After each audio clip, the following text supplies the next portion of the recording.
Hi everyone, happy HiFive Friday for July 29th, last Friday in July. I'm Monica Wilt, Program Coordinator for Clinical Informatics for Oncology, and I am here today because we have a huge upgrade next week on August 4th. So I want to bring you some highlights and make sure you check out the email. There'll be a PowerPoint with a few slides and some links for you to get more information. The first big change is the in-basket. It is going to rock your world if you live in the in-basket at all. You have to check out the video and you have to look at some of the documentation that's linked in the PowerPoint if you use the in-basket at all. The format is going to be very different. Next is the results review. There are some changes coming that kind of revert us back to the state that we were in before the last changes were made. So you can highlight a section of the results review and print just that section. You can use your arrow keys to scroll back and forth. And then kind of down in that bottom tray where you see pending results, you'll see microbiology pending results now, which went away. And so we're kind of getting some of those things back. Check out the slides for the screenshots.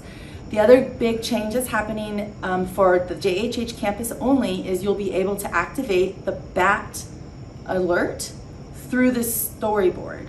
So when you're looking at the patient chart and they have that circle where there's sometimes a picture, right next to that circle will be a red cross, and you can click that cross to activate the BAT alert team, and you don't have to use a pager or a phone call any longer. You can use the storyboard. The next change is about smart lists. All of their smart lists, the way they look will change, but they function the same way.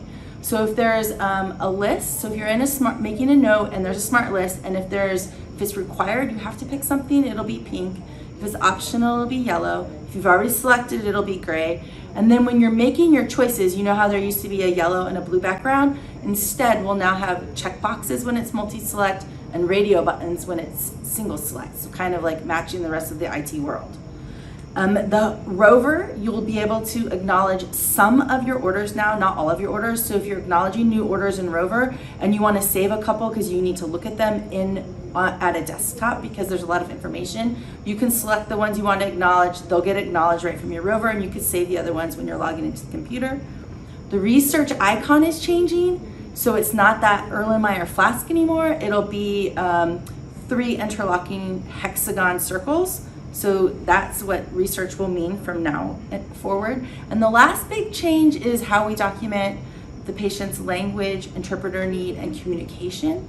All of that has been harmonized across all of our care environments. The navigator will look differently. So make sure you check out the tip sheet that's linked on the PowerPoint, and it'll be very visible in the storyboard now for all of the patients if they have interpretation needs or if they have a caregiver with interpretation needs.